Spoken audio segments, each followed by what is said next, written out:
Well,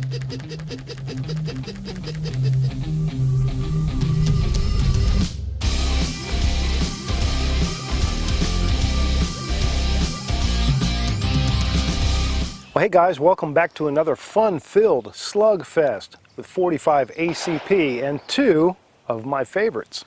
And yes, I do know that I have a large white bus growing out of the back of my head. Thank you.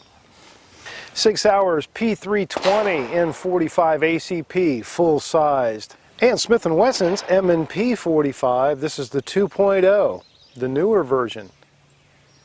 I haven't shot in a while. It's been, feels like it's been forever, but it's probably only been maybe a little over a week. But I'm just going to warm up a little bit. I'm not even going to let you see my target while I warm up in case I embarrass myself. But I do have a target 12 yards downrange, and I'm going to start out with the gun I've had the longest, the P320 45.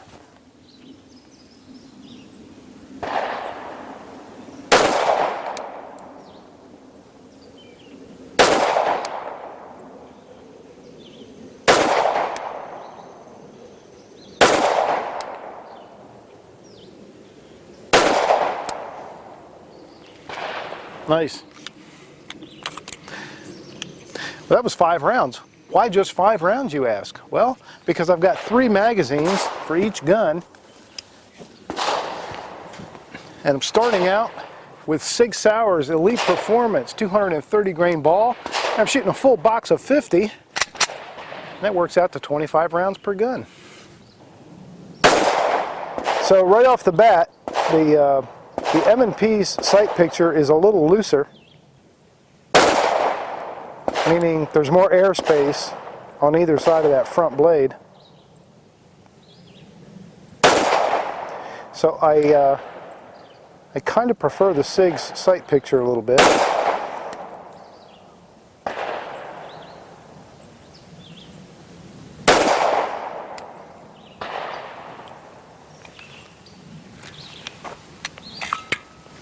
Now you know I like when the slide stop also functions as a slide release.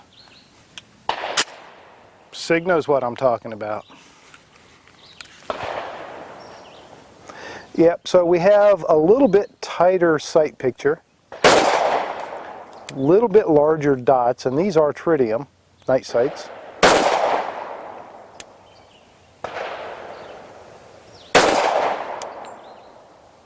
Excellent trigger.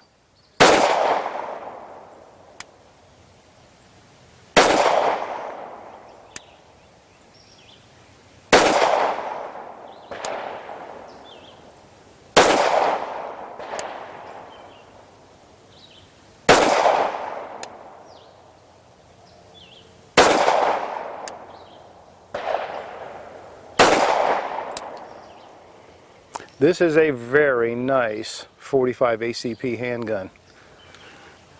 But what about the Smith & Wesson M&P 45? Well, this 2.0 is certainly improved over the older original version, which I have one of those as well. That one had a really squishy, pretty much yucky trigger.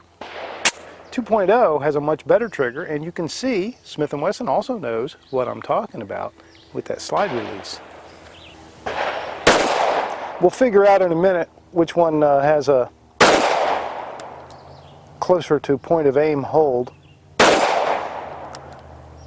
They both have great ergonomics. The M&P feels significantly thinner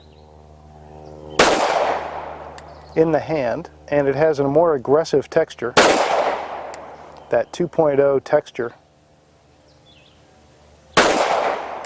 Has nice serrations in the rear sight.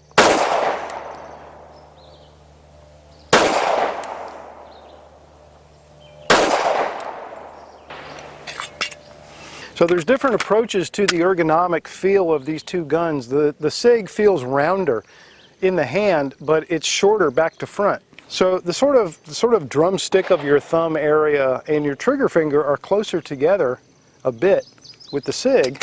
At least that's how it feels. M&P has a little bit longer distance front to back, but it's a thinner gun. So it'll be interesting to see what the just-in-opinion grip index is compared between the two.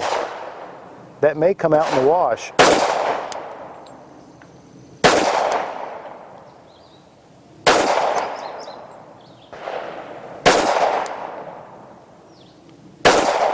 Both guns handle recoil well.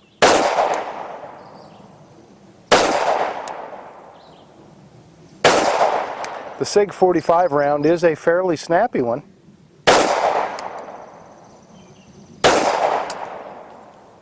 And they both handle it nicely. Both guns have ambidextrous slide stop, slide release. Magazine releases are reversible on both of the guns. Neither gun has an external safety, although I believe the M&P is available with one.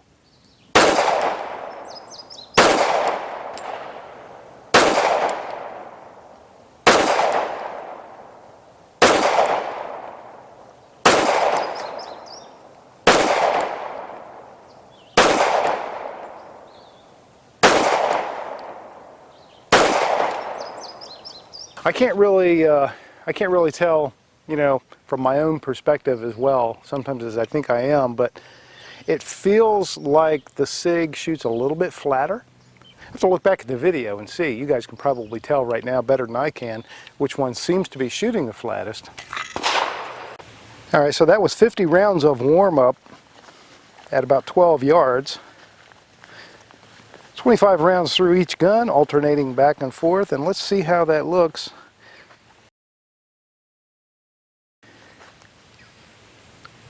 Not too bad. I was pretty much using a center hold with both guns, aiming right, you know, kind of at the bullseye was my hold point. So you can see they're both pretty close on it, and both putting them in about the same area, which is very good. And this is what I was shooting. 6 Hour Elite Performance. It is 230 grain FMJ, and it is moving at 850 feet per second. All right, let's take a look at the numbers on these two guns. They are very comparable in almost every way. Barrel length is 4.6 inches for the M&P, 4.7 inches for the SIG. Overall length is 7.9 inches, and corresponding to the barrel length, it is 8.0 inches on the P320. They are both 5.5 inches tall. The Smith is a little bit lighter at 27 ounces even, and the SIG comes in at 29.5 ounces. Both of those are with an empty magazine. They are both obviously polymer grip frame pistols. The M&P, of course, is a more traditional frame with the trigger group and all of the other mechanical parts being integral to it, whereas the SIG has that chassis system and the replaceable grip frame housing. They both have good sights.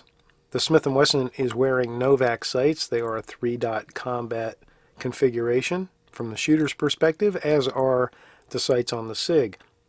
This SIG is sporting the SIG Light night sights, but it is also available with just a regular 3-dot setup.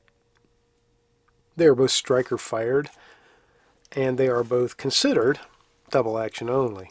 Smith & Wesson finishes their guns off with what they call Armor Night, which is a very nice finish.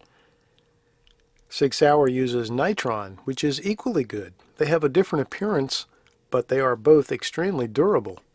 They both hold 10 rounds in their standard magazines. That's pretty common for most duty-size 45s. And they're both the exact same thickness, 1.3 inches. All right, I think I'm warmed up enough to at least take away most of my excuses for shooting poorly. So let's try a little bit of accuracy, and I don't mean, you know, bench resting and getting all fancy and all that kind of stuff. I mostly like to just test accuracy the way I normally shoot. So that's because at the end of the day, that's what counts, right? So I'm going to switch over to SIG Sauer V-Crown. This is the 200 grain jacketed hollow point. Man, I love this stuff. You could just about pour a cup of coffee down into the hollow point in this bad boy. This thing is moving at, I think, 900 and something feet per second. I'll tell you more about that later. So it's moving a little faster because it's a lighter bullet. I'm going to start with the SIG. We'll do 10 rounds of the jacketed hollow point V-Crown, and then we'll do 10 rounds of the full metal jacket again of each gun.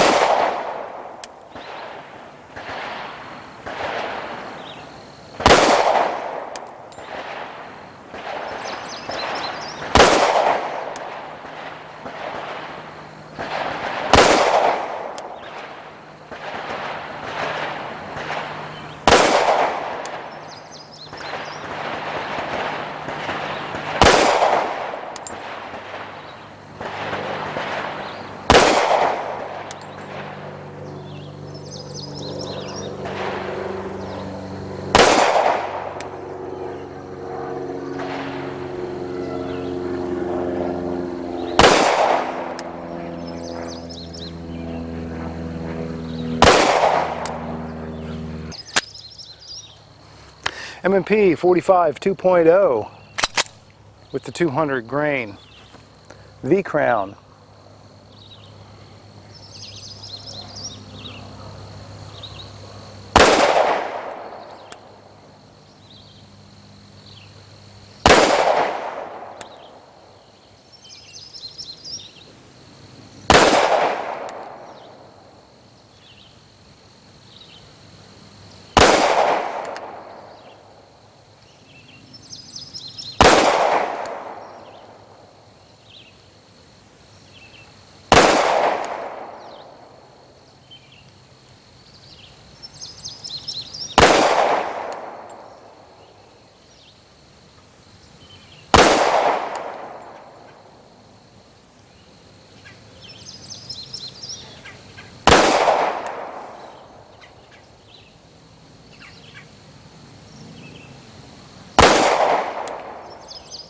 All right. I'm trying to feel if one shoots better than the other, and I don't know, it's really hard. It's really hard. They both shoot so good. They are both shooting about the same size group. And again, my hold point, I'm going for a center hold. So they're both putting them, I don't know, this one's a little more evenly spread, top and bottom. The SIG definitely wants to shoot slightly high of center. Both really nice groups. Very close in size too. It's a 3-inch dot, so that's probably a 3-inch group, and so's that, obviously. All right, good stuff. Back to the full metal jacket, Elite Performance. Now that V-crown at 200 grains is a little bit faster, therefore a little bit hotter than this load, just by a little bit. So this one's a little tamer.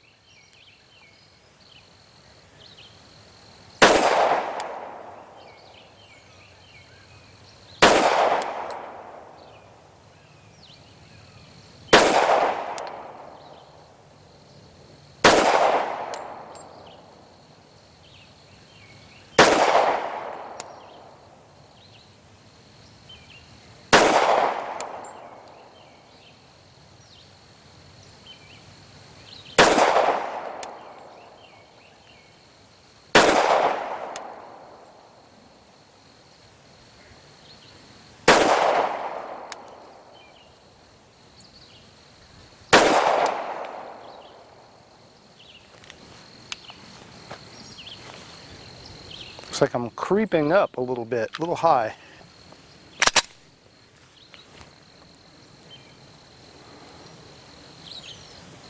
Both of these pistols are just fantastic performers.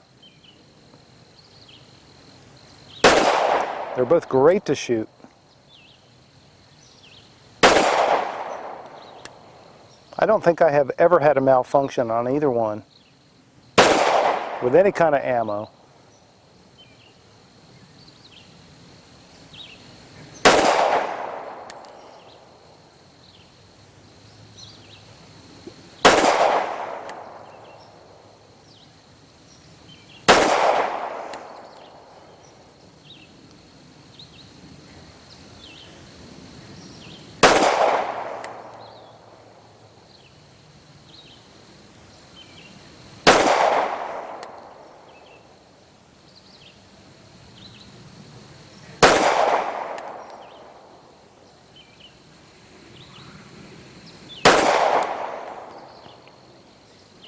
Well, from way back here, again, with these tired old eyes, 12 yards is way back here.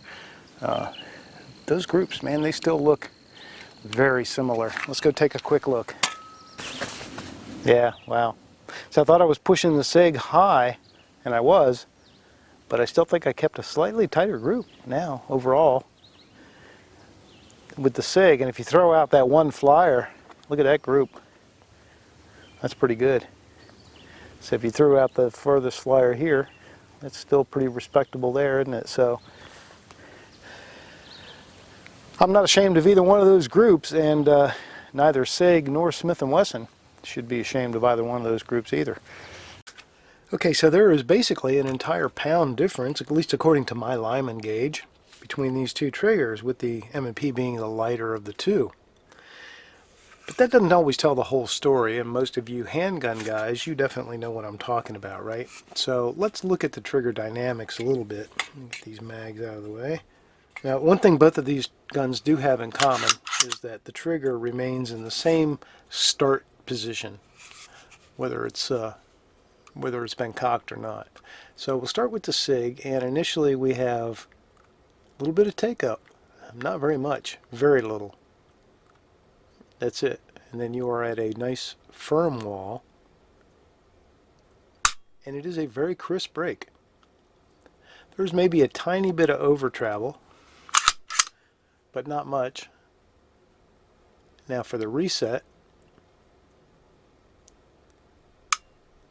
short, tactile, you can hear it, you can feel it, and you are right back at the wall with no creep and no additional take up. Now the M&P, one of the biggest improvements that Smith & Wesson has made on the 2.0 across all of the M&P line is the trigger. Starting from its rested position,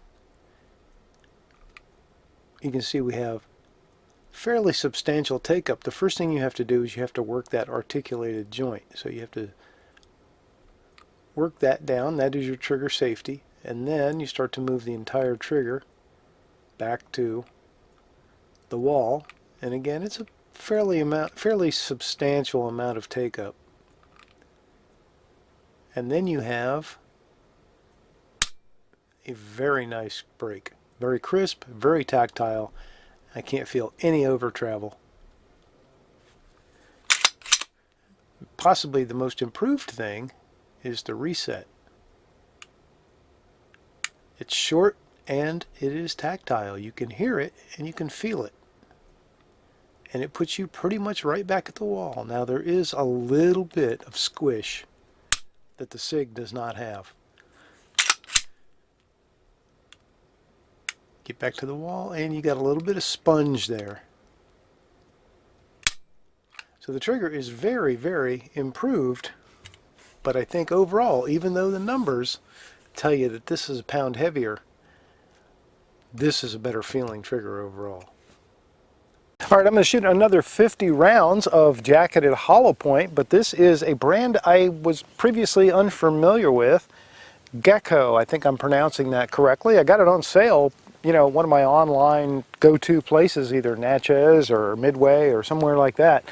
Got it at a great price and figured, hey, how bad can it be?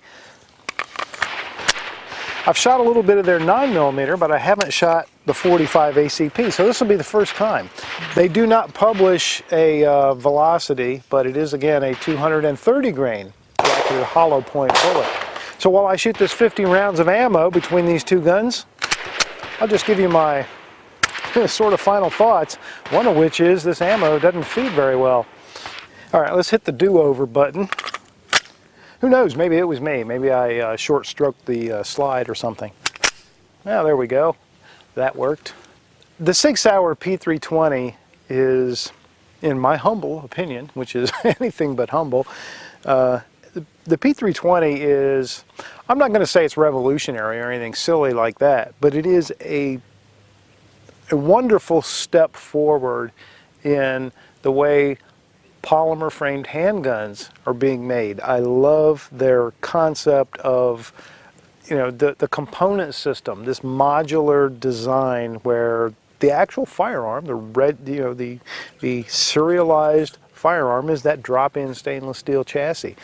And then you just build everything else around it. And I absolutely love that. But it's not just because they did something neat and different, but it is one heck of a good gun. Every P320 I have shot has been amazing in its own way, and the 45 is one of the best that I've shot. Great balance, handles the recoil really well. It just has a very nice feel in the hand, the way you want a full-size 45 to feel, and there we have a malfunction. So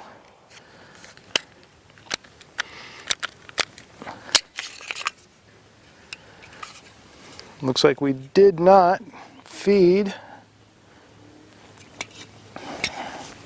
And it is headed in properly. Everything is where it should be. It just did not want to go. We'll put that one back in the magazine and try it again. So yeah, the video was moving along kind of nice until he put that crap ammo in the gun. 2 more rounds. All right. Like I said, I have never ever had a malfunction of any kind in this gun prior to that ammo, so absent any other indications, I'm blaming the ammo. Oh, but wait, there's more. Same ammo in the M&P. Let's see how the M&P handles it. All right, so let's talk about the M&P 45 2.0 a little bit. I think they took everything that was already fantastic about the M&P 45, one of my early favorites. I've had that gun for a long time. They took everything about that gun and improved it, with one small exception.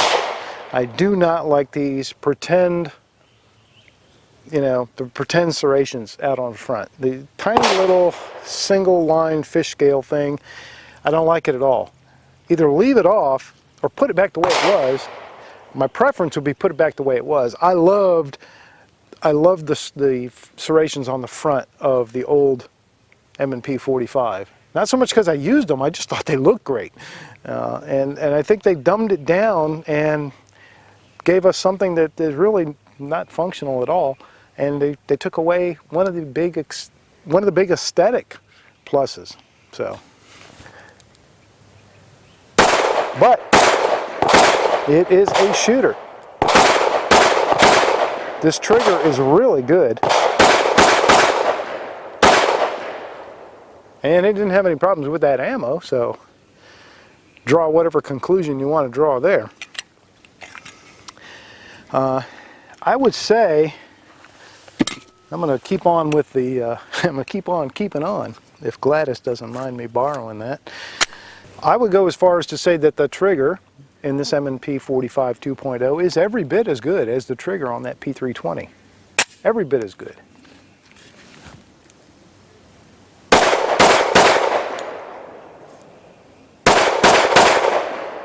Also has great balance and great recoil handling. All right, switch back now to the P320. Give him an opportunity to maybe redeem himself, loading this ammo. Yep. Boy, the P320 is not liking this ammo. And that is kind of sad because the M&P doesn't have a problem with it. You just keep trying to load it till you're out. No, it does not like it. It does not like it at all. All right, let me see if I can get through this magazine.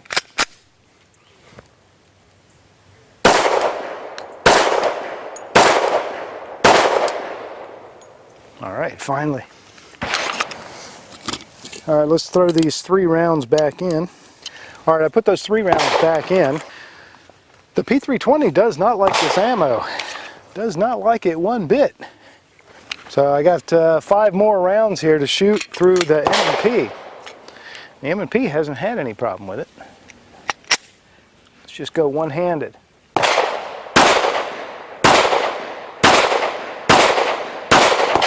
All right, well, so if you're a big fan of this Gecko ammo, or maybe something similar to it, the M&P is probably the choice you want to make, because it looks like it just eats it up and spits it out. Now here's the part where some of you guys might be a little disappointed if you've kind of gotten together with your friends and you got a pool going, or you've started to all place bets. I may not pick a winner. I don't always pick a winner. In fact, probably more often than not, I don't pick a winner. I will if there is one. But in this case, for me, there really is not a clear winner, but I will tell you what I like and don't like about each one. The SIG P320 series, I'm a big fan of. I was right off the bat. I was an early adopter there, and nothing has changed my mind. I love what they've done. I love their modular system, and the guns are just damn good shooters. There's no other way to put it. I have also a long time been a fan of the M&P 45, starting with that first generation M&P 45, with possibly the worst trigger ever put in a handgun, and I still loved it. The gun, everything else about the gun was so good that I put up with a terrible trigger and still loved it. So with the improved trigger on the 2.0 and the improved grip surface and all that, I can say that the trigger could still be more improved, and it could, but the gun shoots flat. It shoots great. The sight picture is very nice.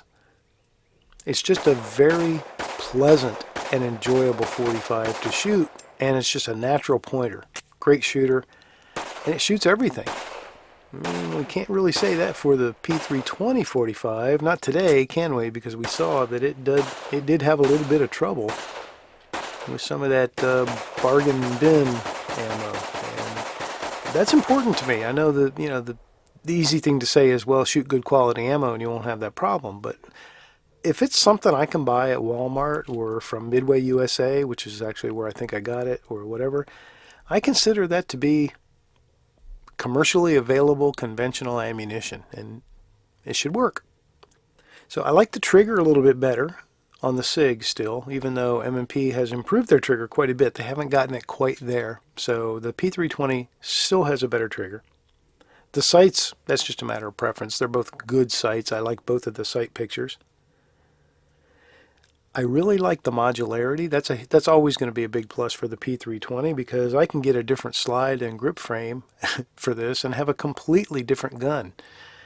Well, the bottom line is, what do you think? Right? Because I've already got both of these guns, so it doesn't really matter what I think. If I had to choose one, and now I'm stepping on somebody else's video theme. Sorry, KS Gun Guy. But no, if I had to pick one, absolutely had to, I don't know. I don't know. I probably would stay with the SIG just because of the modularity and, the possibilities to do something with it later. But I would not willingly part with either one of them. They're both really, really great guns. So hopefully I gave you enough information that if you're thinking about a new duty-sized 45 and these are on your list, which they should be, hopefully I gave you a little bit of information that'll help you in your experience and to make your choice.